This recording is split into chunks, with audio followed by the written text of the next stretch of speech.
Before we get started, I've got some exciting news. HelloFresh is now a proud sponsor of Divorce and Beyond. If you've been thinking about cutting back on grocery bills, avoiding food waste, or just getting dinner on the table without stress, this is your moment because right now, HelloFresh is offering one free item in every box for life. That's right, every single box you order includes a free item forever.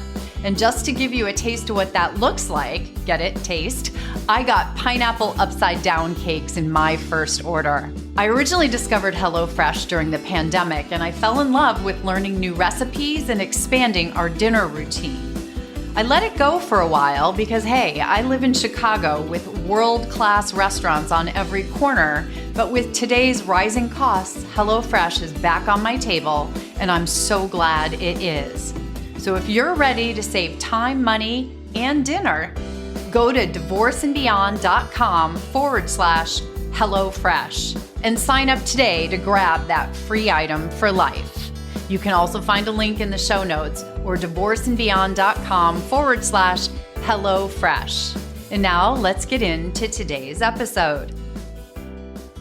Coming up on today's episode of the Divorce and Beyond podcast. The first thing that a business owner tells me when I'm working with them is, well, it's not her business, it's not his business, it's my business.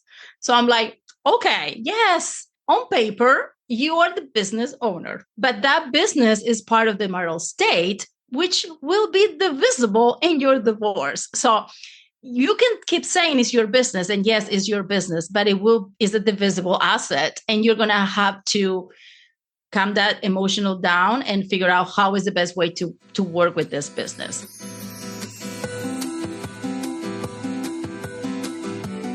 Hello, and welcome to the Divorce and Beyond podcast. I'm Susan Guthrie, your host.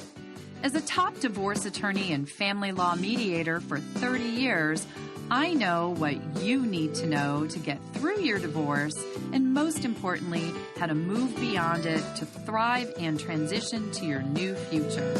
My experts and I are here to give you the insider view into the process, so listen in for the wisdom and expert information you need on your journey through divorce and beyond. Hi, everyone. It's Susan Guthrie, and welcome back to Divorce and Beyond. So if you or your spouse owns a business, this episode is truly a must listen because when divorce and entrepreneurship collide, things get complicated fast. The emotional, financial, and legal entanglements are real, and one wrong move could cost you big. So to help us navigate these divorce danger zones, I am joined today by Gabriella Martinelli, a certified divorce financial analyst and the founder of Ever After Wealth. Gabriella brings more than 20 years of experience, 16 of those working side by side with top family law attorneys, and she has helped countless business owners protect their financial futures through even the most complex divorces. She's also the host of the new podcast, Divorce and Money, where she shares straight-talking financial strategies to help you get smart about the money side of divorce. And let me tell you, she delivers that same clarity and no-nonsense approach here today. In this episode, we cover everything from why messy books can destroy trust in your divorce to what it really means when someone says, "It's my business." Gabriella shares practical steps you can take right now to clean up your financial picture, whether you're the business owner or the spouse, and how doing so could save you thousands in legal and professional fees down the road. So if you're wondering how to protect your business, your settlement, and your sanity, stick around. This episode could change how you approach it all. Well, Gabriella, I am so happy to be having you on this podcast to talk about your area of expertise, because if you can believe it or not, in 5 years of doing this podcast, I've got 350 plus episodes. I have never talked about what is one of the biggest issues because so many people these days have a business or entrepreneurs. And that is how being a business owner or having a business owner in the divorce makes such a huge impact in this. So thank you so much for coming on and sharing your expertise with my listeners. Well, Susan, thank you for having me. I love the opportunity, and I'm all about the education. And like you said, I think that we forget about business owners. And when you go through a divorce, it's hard, it's overwhelming. But when you go through a divorce, owning a business is a whole other level of complexity. And we have to really look at things differently than you would for any other, divorce where you have a W-2 or you have, the executive compensation, just those normal things that we see more, I guess, than the business owners. So, yeah, I'm glad to be here. I'm so happy. There's so much here that people, I think, don't realize when they've been running their financial lives in their family, in their marriage, and they are a business owner. And that's whether the couple own the business together or whether one of them has their own business. You just said it. And I want to emphasize this for my listeners. W-2 employees, one type of divorce. Entrepreneurs, business owners, it's a whole new level of hell. I'm just going to say it. It's a whole new ball game. So let's dive into why that is. One of the reasons, right, is the complexity of it. You just said that. But what makes it complex? So what makes it really complex is there's different parts, right? And it's always, it's any divorce, right? People a lot of times, it's always the house. The house is a big contention, is the emotional, is the kids group. Well, the business is the same thing. So on top of the financial complexity that owning a business brings to you, is an emotional part of it. Any one of us that owns a business, we're attached to this business. This can be our baby. And of course, there's different situations, right? You have the spouse that owns the business, one spouse only. You have the two spouses owning the business together. You have the spouses owning the business with other partners, right? Like there's all kinds of, in every case is look at it differently because of those circumstances, right? But there's also the emotional attachment that you have to the business. And I always say in divorce, the biggest issue are the words that you're using, right? Because the first thing that a business owner tells me when I'm working with them is, well, it's not her business, it's not his business, it's my business. So I'm like, okay, yes, on paper, you are the business owner, right? But that business is part of the marital estate, which will be divisible in your divorce. So you can keep saying it's your business, and yes, it's your business, but is a divisible asset. And you're going to have to calm that emotional down and figure out how is the best way to work with this business. But aside from the emotional part of this is, a lot of business owners are great at what they do, right? We are great at what we do, the service we provide, the product we created. The problem is that we don't know how to really run a business. And all of those things come into place when you're going through a divorce. And the biggest one for me is, how are you running your books? Are your books clean enough? Because I will tell you, one of the biggest one I work with, it was a $25 million business.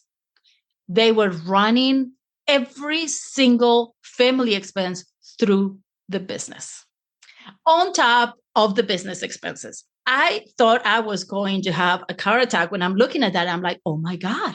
First of all, you're going to have someone do your evaluation. Can you imagine the hour that it's going to take for someone to go back through every single expense? And they have to decide which one is family, which one is business, in order to be able to put a value on this business.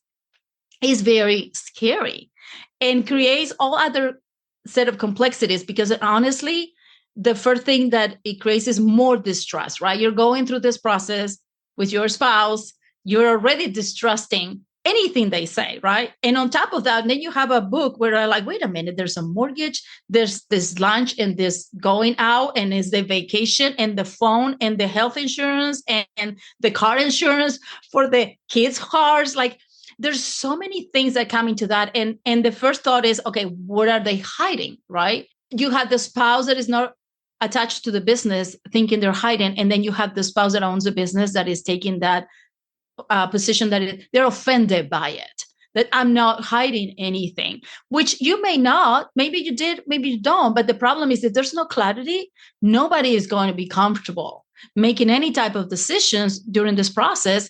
And you have to make very hard, significant decisions. So clarity and having the correct data is one of the most important things when you're running a business. And then when you're in this business is part of this division of assets because of the divorce.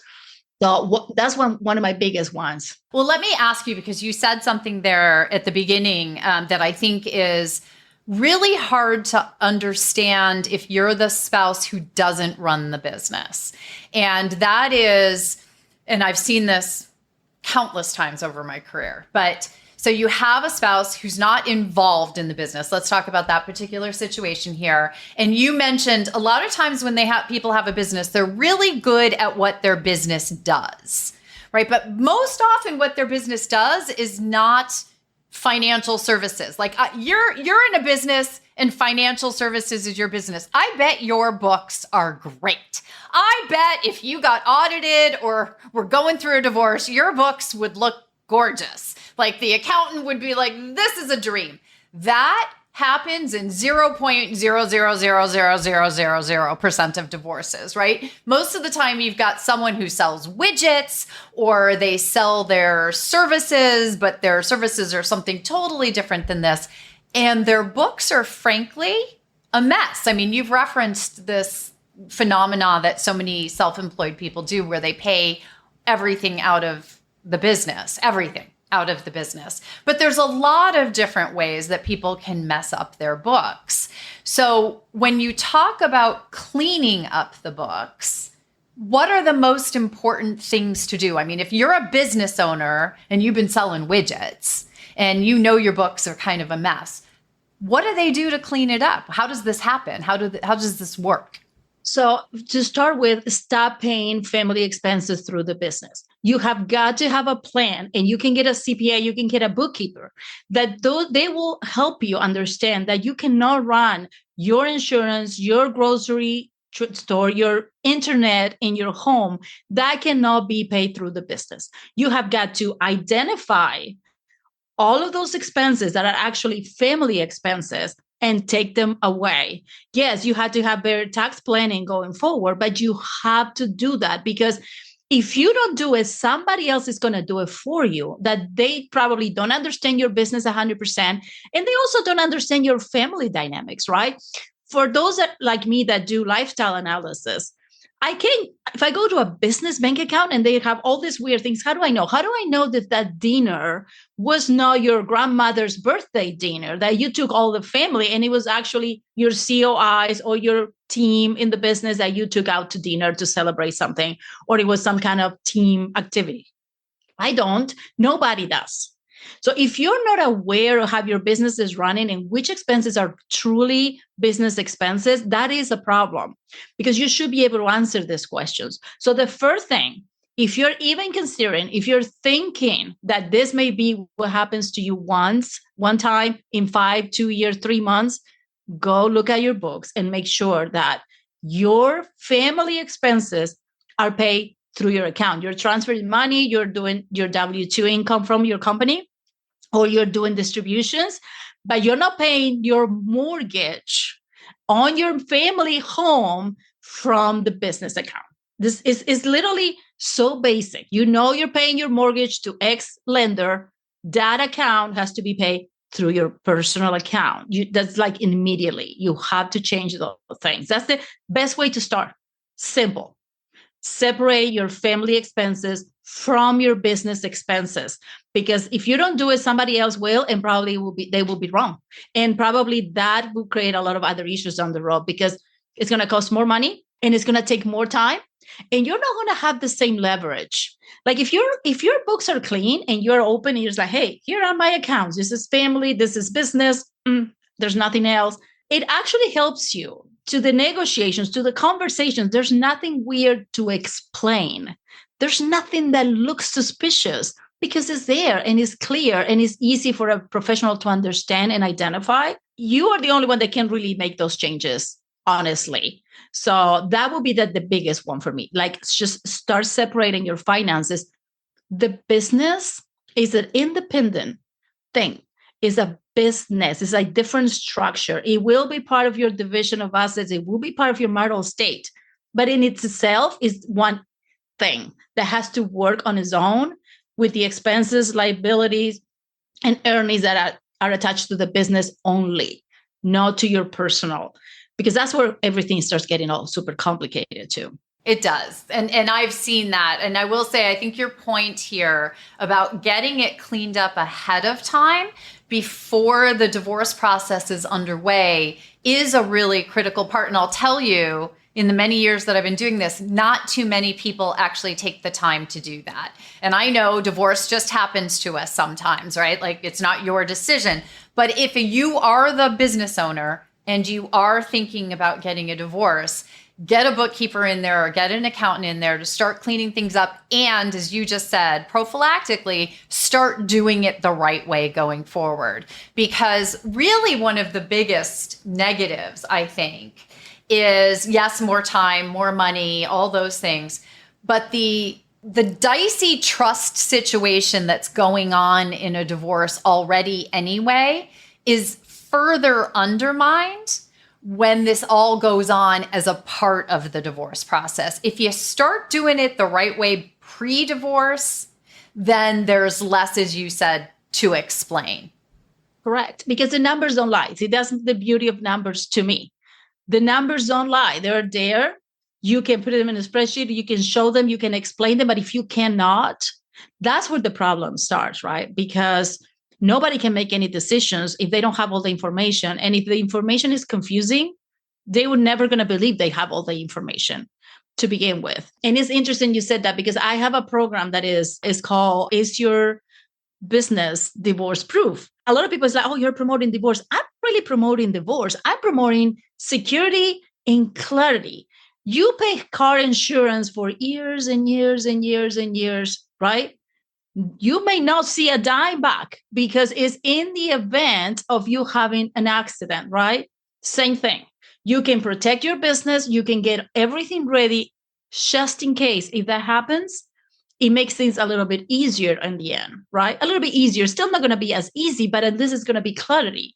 Because let's face it, you have the emotional side. There may be kids involved in a divorce, but the financial aspect of divorce is the most significant aspect of this process. And if you're not really prepared to go through it, it's chaos. You're literally going to be making decisions in this chaos when people are trying to figure out things or what things are, or what the numbers are, or what the earnings are. Like, it gets really complicated and overwhelming. And I think the chances to find a settlement, they are clearly diminished by the complexity and the muddy waters, if you will, of any paperwork. So you should be prepared just in case, like you do with car insurance. We'll have to put a link to your program. Is Your Business Divorce Proof? I think that's brilliant, because it really has nothing to do with divorce. Well, honestly, I hate to say it, folks. I'm a business person. I'm an entrepreneur. You're an entrepreneur. Mm-hmm. Most entrepreneurs didn't get a lot of training in how to run a business, and most of them are doing it wrong. And that comes down to the finances, right? I mean, if you thought of how many people you work with who come, I know you mostly deal with business owners, so you might be a little skewed, but I can tell you, I've worked with people who are W-2 employees and those who own businesses. I would say 90+% of the ones who are entrepreneurs are running some of their personal expenses through the business. Some of the families, I say the family's personal expenses, and the spouse very often knows that. That's the other thing. Let's talk about that situation where both the spouses either own the business or it's a cash business. I had one, I'll tell you about it. I'll just share. It was a pawn business. Huge cash business, right? Huge cash business back in those days. Like literally people used to come in with things and leave with bags of cash. It was bizarre. Wow. And the wife's habit was to just come in, go into the back office, go into the safe, grab a handful of cash and go grocery shopping, go buy clothes, go do whatever. She knew what was going on. Oh, yeah. And that's, but it's different when now you're getting divorced, isn't it? So it's so interesting you said that. Yes, because it's true. Their spouses know exactly how the business is running. And I always hear this. It's like, well, he knows the business is not making so much money. She does know how we run things. Well, no, they're not going to admit to any of that because the moment they're going through a divorce, everything is different. And there's this division. You have the business, you have all the access, and suddenly they have nothing. And they need to have some kind of control. I had a case where it was a very successful company, and it was not service based, it was a product, but they lived their whole life, 25 years of marriage within the business. All they did was take money from the business, put it in their personal account, use all of the business credit cards, and they operated like this for 25 years. Once they separated, they continue to operate like this. Messy, very messy. However, 1.5 years after the separation, because these things take a long time, right? And you try to settle, and sometimes you can't, you end up being in court. When the spouse she filed for support back to the separation. It was a state that is allowing you to do that. And they claim they never got support because all they did was use money from the company and move money into the account that everything was paid. But guess what happened, Susan? The court agreed with her that she never gets support. Is so dangerous because, you can look at both sides of that. Yeah, the money was coming from the business. You're literally getting money from the business. There's going to be a tax liability attached to the business because it's money you're spending. But at the same time, it just ruled like that wasn't support. The spouse was not paying her. And then you're like, of course, the business owner that is like, but she's been using all of the money. She's using the business credit cards. Yeah, it doesn't matter. Because once you get to that point and the court rules that, there's nothing you can really do until, the end of the case, appeal. We're not going to get on that. But the reality is that creates a lot of anxiety, especially for the business owner, right? Because now you're like, oh, wow. So all of that money that was used, it doesn't count. I have to start paying back support. And the money, that's all the money I have, which is very interesting. There's a thing that we have in between CDFAs when you're dealing with business owners. And usually you have what we call a sudden income deficit disorder, right? Every business owner will tell you that. Okay. So, and this is the reality though. And I like to play this a little bit, right? And I'm not trying to defend because I do think there's really cases that are at extreme with the abuse and narcissism and all that. But there's just normal people sometimes going through the motions. The most of them are like that. And they're trying to do the best they can. So the one spouse is like, well, now he's saying the business is not working. And he's like, the business is not working. I have less income this month. Well, I think there's a little bit of itch. It's a little bit of like very easily we can say the business is not working. But at the same time, this business owner is going through a divorce. So the same way that it affects your W-2 job is going to affect your business. So you have to be very careful how you plan those. And that's why I feel like having clarity about your numbers and your books helps with that. Working with someone like me helps with, you don't have to worry so much. You can go do what you do. And I'm going to try to guide you here so we can get to a place where everybody is where they're supposed to be as they move forward.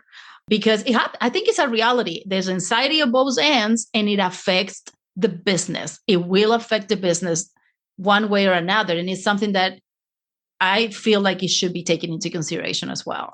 I could not agree more. Let's dive into that, where that really is something that can have a significant impact in the divorce, because I have absolutely seen sudden income deficit disorder. That is suddenly someone, when they're going through divorce, is just not making the same kind of money, or their bonus isn't coming this year, even though it came for the last 100 years or whatever. I will say that especially when it is a services-based company, and someone is going through a divorce, it's a very disruptive process. It's very stressful. It's very time consuming, et cetera. I have seen the divorce impact the business owner to the point that the income of the business precipitously drops. It happens. And that is another risk you run as the non-business owner, that when the divorce is made so contentious and so difficult, it draws the one who's making the money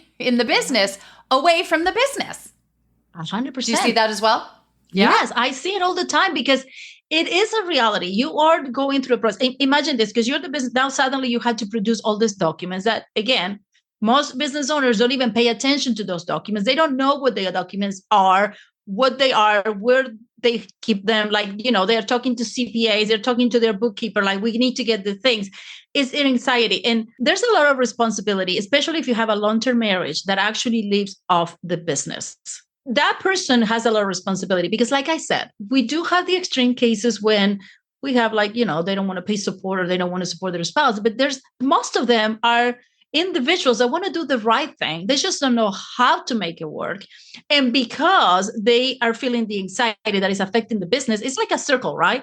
The more anxiety they get, the less they can really produce in the business. They are responsible for the business. So it kind of affects the business, and then it affects the business, so they get more anxiety. It's like literally a circle. And then if you have the one spouse pushing, or the attorneys pushing, or the business valuator asking for more documents because we need to see, it really generates a big issue here, which is why I feel like if you're well prepared and you can go through this process without really getting into the litigation, having the right pieces there to help you, it helps everyone at the end of the day, because you want the business to continue to succeed, because it was the business who was paying everything up to now. You want this business to succeed, because otherwise, like, you don't want to be, even if you're the spouse that doesn't own the business, you don't want your spouse to lose the business after the divorce, which happens. It happens so often. And it's like, if we can be prepared and have a plan and have clarity, what are we really doing here with the numbers? All of that can be avoided.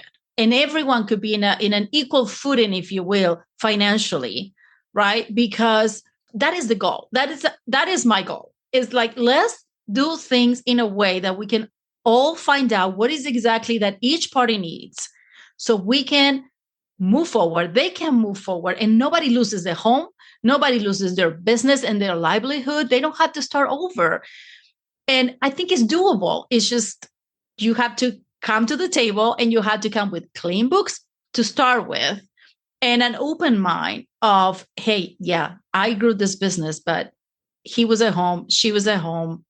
She's entitled to a portion of the business. She clearly is not going to get half of the business. She's going to get something else in this marital estate pie that is going to be attached to the value of the business.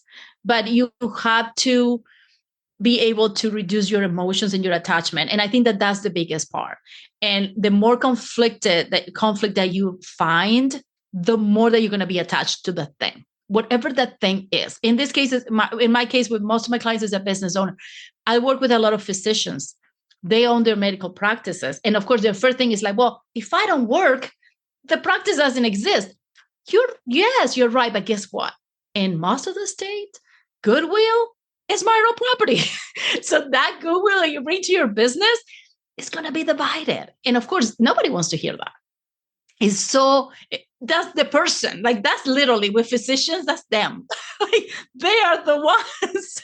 And it's very hard. It is really very hard to do. And it gets harder if you're not understanding or having some clarity of what are we really talking about as far as numbers. Because at the end of the day, it's numbers, right? Let's take a little minute to talk about something special. If you follow me on Instagram, you all know how much I love my evil eye pendant. I love I have my bracelet. I have the pendant that goes around my neck. I wear evil eyes all the time. And so many of you have reached out asking where I got them. I'm thrilled to share with you all, drum roll please, that my favorite jewelry source, Yumi You Jewelry, is now a sponsor of Divorce and Beyond. For me, Yumi You Jewelry is more than just jewelry. The symbols are symbols of strength, individuality, and empowerment. And they handcraft each piece with love and care.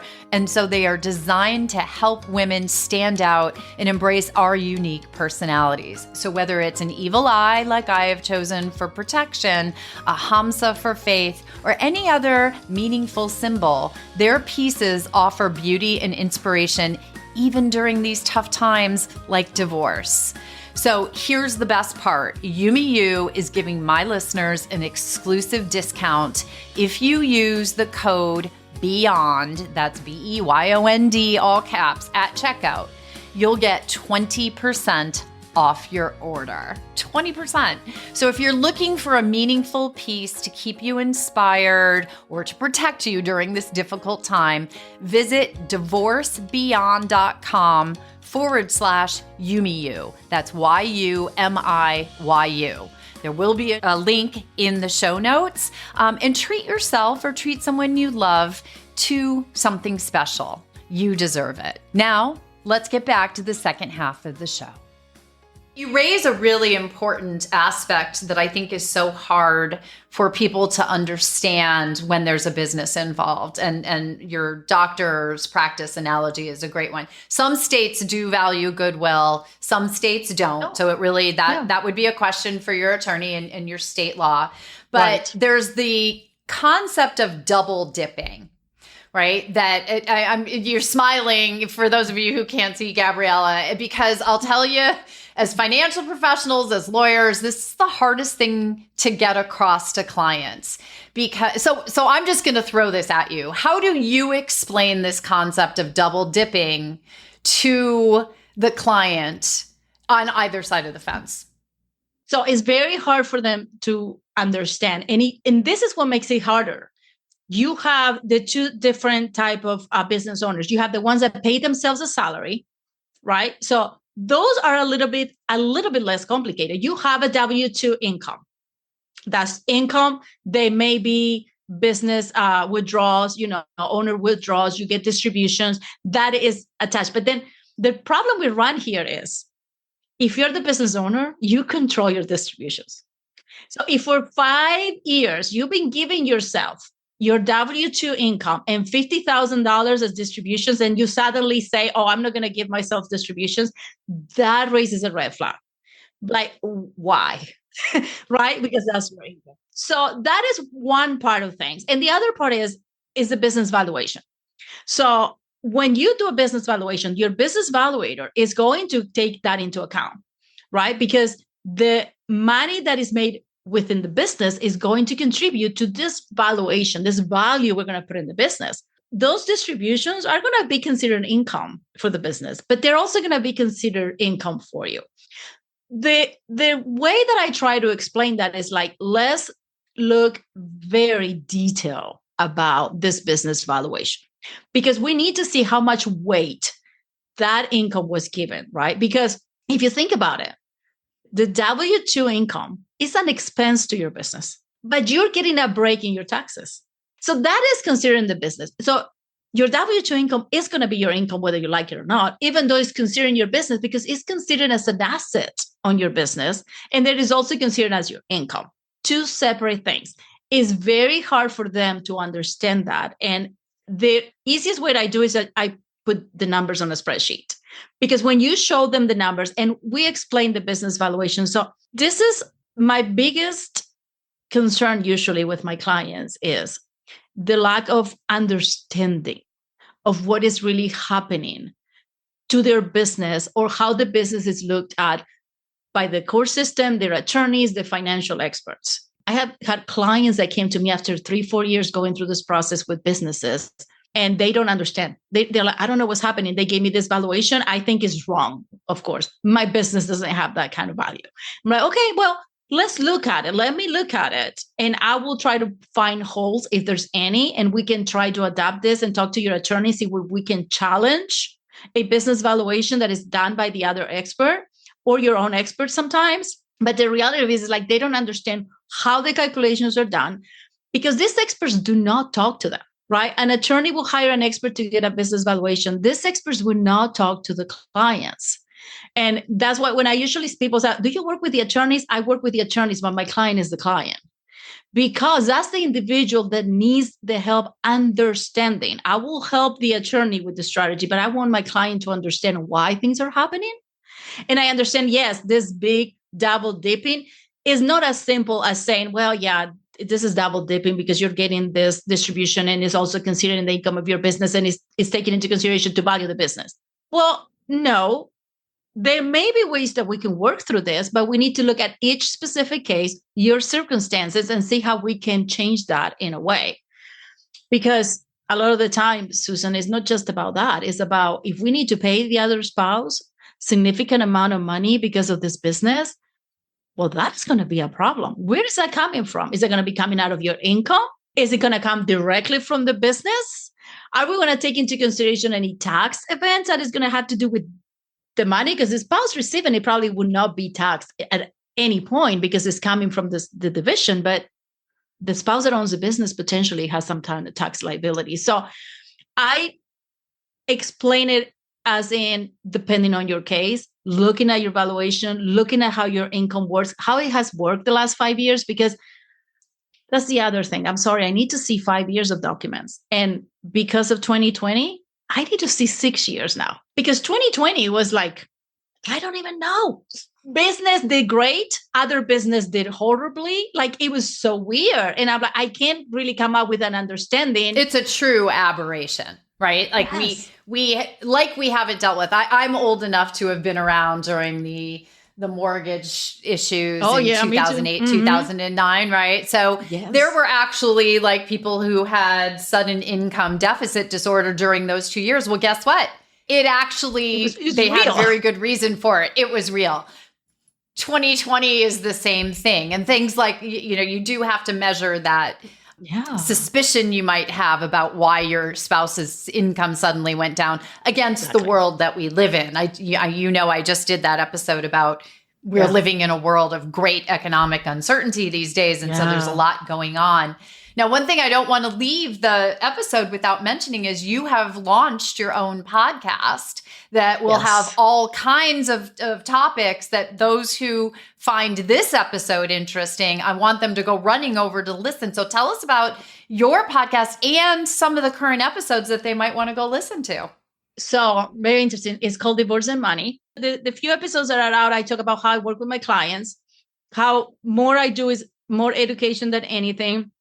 I try to, for my clients to understand the process, their particular circumstances, especially when they are the business owners, and also how it's important for them to understand what is that they're looking for and what they need, because there's always like, oh, my estate is 50-50, my estate is equitable, it has to be fair.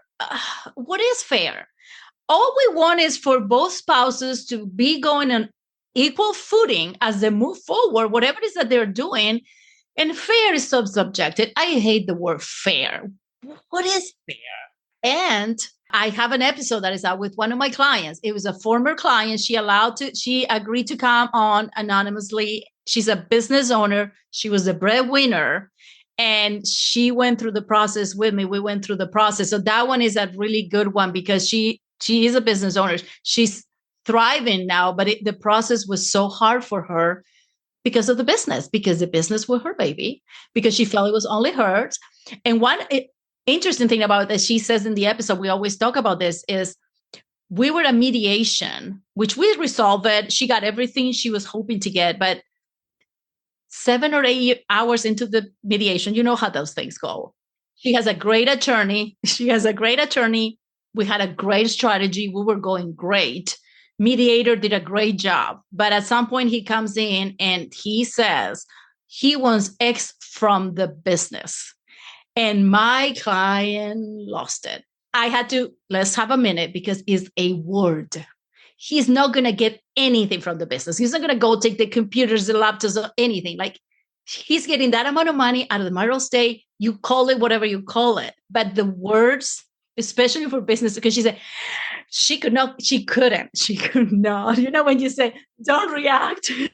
I'm going to just tell the mediators out there or the attorneys, when making your ask, I'll call it, not a demand, your ask, he wants something. Yes. How about he'd like $200,000? I know. Instead of he wants a piece of the business. It's terrible. It'll take everything backwards. Yes, because and it's the words. Like, nobody's taking the business. She was going to keep the business. It was her business. We knew all that. It was just going to be money coming from another asset. And we knew that was going to happen, right? Like, we were prepared. But the fact that they used the word almost made the whole thing go out the window, which I was very concerned because, as you know, I mean, let's not go to court. let's just please try to resolve this. Let's do not go to court. And I was really concerned about that because at the end of the day, they have gone to court. Probably the business was done. They were going to spend so much money. And who knows what a judge will rule because they're doing the best they can, but there's only so much they can do as well. So yeah, so it's interesting. So that episode is very interesting because she's a business owner and we went through that process and worked together very hard to get her where she is now, which is doable, right? And she was prepared. And I think that that is the most important part as a business owner. And understanding that, unfortunately, you're going to have to open your books and you're going to have to show the numbers. And we're going to have to be as honest and 100% honest and explaining things. And you're going to feel that somebody is almost like an audit, but it's just coming from your soon to be ex-spouse. And it is what it is. There's just nothing you can do about that. But there's a lot you can do to protect it. And going into the process with more clarity, I think that makes it easier for everyone involved when that happens, because clarity is the most important thing here, having the information and clarity. To put a fine point on that, I'm going to say from the attorney perspective who's helped clients from this, the number one thing that will help with that clarity, because the clarity is not just for the business owner. The clarity has to extend to the non-business owner spouse. So I'm going to say this tip to everyone who's listening. Get the financial professional involved immediately. And if you can, I'm just going to throw this out there. If you can get a neutral financial in who's there to support both of you with neutral financial information, that can be very helpful because then you can deal with, is there distrust or not distrust? Or both of you should have good financial professionals because as you've pointed out, most of the time you're working with the spouse who has the business, but both people, you will not move forward if only that spouse understands the finances. You need the other one to understand as well. And you know what? And I'm a big fan of both spouses need to have an attorney and a CDFA. And the reason I say that is because sometimes I'm sitting in mediation with my client and they come with, proposals and I'm thinking, oh my God, who's going to tell the spouse there that actually that's not a good idea for them? Of course, I'm advocating for my client and I can't say anything, but I'm sitting there like, oh my God, they need to have someone. And when they have someone, everything goes smoother because the numbers don't lie. And when you have two financial professionals that are giving the right advice in the room, you actually are able to find a common ground and have a settlement because we can understand the numbers, we can explain the risks, we can look at the blind spots that somebody's not looking. And I am a big fan, and I work with, we have a mastermind with a few CDFAs that we only do CDFA work. And we always talk about that, how important it is when we know that the other one is in the other room. It just makes it easier because as much as I'm advocating for my client, and I will always advocate whatever is better for my clients, right, within the rules. I'm not advocating for someone to take advantage of anybody. But at the same time, I want someone to have that too, because that is the only way you find that settlement that is not fair, but is exactly what the parties need as they move forward, because you want both to succeed, not just the one spouse. You want both to be in good footing going forward. So yes, please call me first. I always tell, do not call the attorneys, which is funny because, I worked for attorneys for 16 years in divorce. So I'm like, okay, attorneys and I are like, okay, we're buddies, but I'm like, do not call the attorney at first unless there's some kind of domestic violence, child support, child custody issues. You need the attorney. But if you call me first, after helping you get those numbers ready, your attorney will actually appreciate that if they don't have to. Oh, God, yes. Oh, God, yes. Let me tell you. So one last thing I want to say to what you just said is that the dream team is actually, and if you have a case that, I've had some multi-million, billion-dollar cases where businesses are ultra high value. The best team ever is to have a CDFA for both of the parties who is suited to that party, who can talk to their party, who can speak that language that they need, and then have co-mediators, and one of them is also a CDFA. Dream team. Yes. I have done those to meet. Oh my God, nothing better. Go out there. If you've got a divorce going on and you're going to mediate it, get a co-mediation team and make sure that one of your mediators has a CDFA as well. I'm telling you, because you know what happens? The CDFAs all talk to each other and they understand what's going on. And the strategy, there's so much strategy, especially in those cases where they're very high net worth and the complicated wealth. You need to have a strategy and you have to think outside the box. And the fact that you're in mediation helps you because you do have to take the law into consideration, right? That's what their attorneys are doing. However, they can do anything they want. That again, it works for the family as they move forward, because that is the key. Is like, let's do what's best for both of us, because it helps the kids, it helps the family, and everyone can be in equal footing going forward. And I love that too, because the strategy is so important, like finding ways to make things work when nobody feels that anybody's taking advantage of them, because that's the other part, right? You don't want to feel that you're being taken advantage of during this already. You're feeling defeated on some level. You don't want that to happen. So yeah, I do love that. And again, I talked to a lady real quick. It was so interesting because she's like, oh, I'm going to a separation. We're going to separate. But mine is very easy because in my state, 50-50. So it's going to be very simple. I said, okay, well, tell me a little bit about it. So then she goes on with, well, we just sold a business for $10 billion. And we have 5 trusts that were created during the marriage. And we have different parts of like, but it's going to be easy because it's 50-50. And I thought, oh my God. No. So well, if they were all cash, that would be easy. I mean, let me tell you, folks, I've practiced in community property states and in equitable division states. Community property states are 50-50. And if you see me, it's the air quotes. There's nothing more complicated than community property. Nothing more complicated.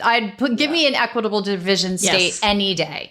100%. Than community property. I agree. Listeners, first off, I'm going to say we could talk on this topic literally all day, but that's why Gabriella has her new podcast. I want you to go listen to Divorce and Money, because she's going to, not only in the episode she already has, but as she goes forward, be answering a lot of these questions for you. And Gabriella, for those who want to reach out to you, what's the best way to do that? What other resources do you have available? How can people find you? The best way to reach out to me, send me an email, Gabriella@everafterwealth.com. I have my website is everafterwealth.com. There's a lot of information there. Like you mentioned, the podcast is out there. And then, of course, I'm on social media. I'm on LinkedIn. I'm on Instagram. And there's always a lot of little nuggets that I like to put out there because I want to help those individuals that are going through it, but also the ones that are maybe considering. I think that preparation, education, and information is the best way to do this, to go through this process. It's very overwhelming. So, by the way, any questions at any point, if you're going through this process, 5 minutes or 3 years, please reach out, because there's always a way to find a solution. I have work with clients that have been doing this for 5 years, and I come in and we talk to the financial people and we talk to their attorneys and we resolve it right before they have to go to a trial, which, by the way, if you could avoid it, but you have the information and you feel comfortable with any decisions, I would recommend that. Obviously, sometimes you have to go to court, but those are the extreme cases. So yeah, shoot me an email, Gabriella@everafterwealth.com. Follow me on social media, and follow the podcast, because I'm going to be putting all those little things out there. There's so much information, like you said. Yeah. The little golden nuggets are everything. Stick around for my golden nugget wrap up from this episode, but definitely go over and check out everafterwealth.com and Divorce and Money, the podcast. Gabriella, thank you so much. I'm so glad we dove into, we skimmed a topic that is so important. But folks, if you are a business owner facing divorce, if you are the spouse of a business owner facing divorce, call Gabriella, reach out to her. Okay. Yeah, 100%. All right. Thank you so much for joining me on this episode today. Thank you, Susan. Thank you for having me. All right. It's time for the Divorce and Beyond Golden Nugget Roundup.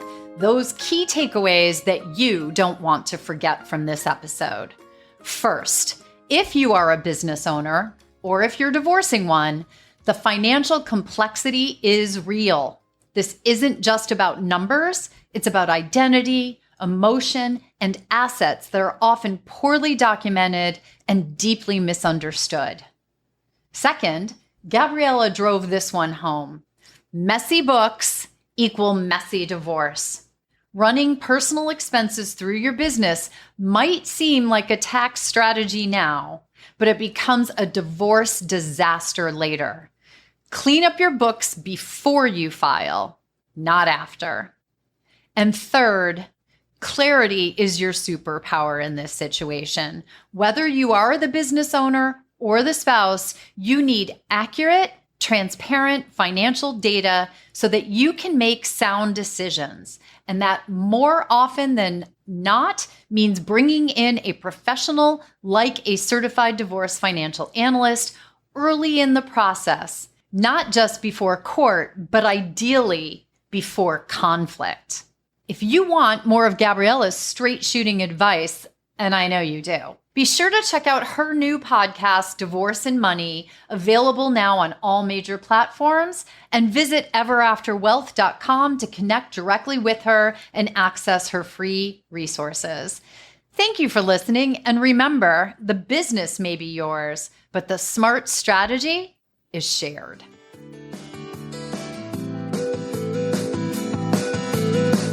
Thank you for joining me today on the Divorce and Beyond podcast. I hope you found some information and inspiration to help you on this journey. Please join me every Monday at 6 a.m. Eastern Standard Time for a new episode. And if you like the show, please take the time to subscribe and leave me a 5-star review on iTunes. You can also find more information on the website at divorceandbeyondpod.com, where you'll find links to the YouTube channel, transcripts of the episodes, and other bonus content. So I'll see you next week to help you move through your divorce and beyond.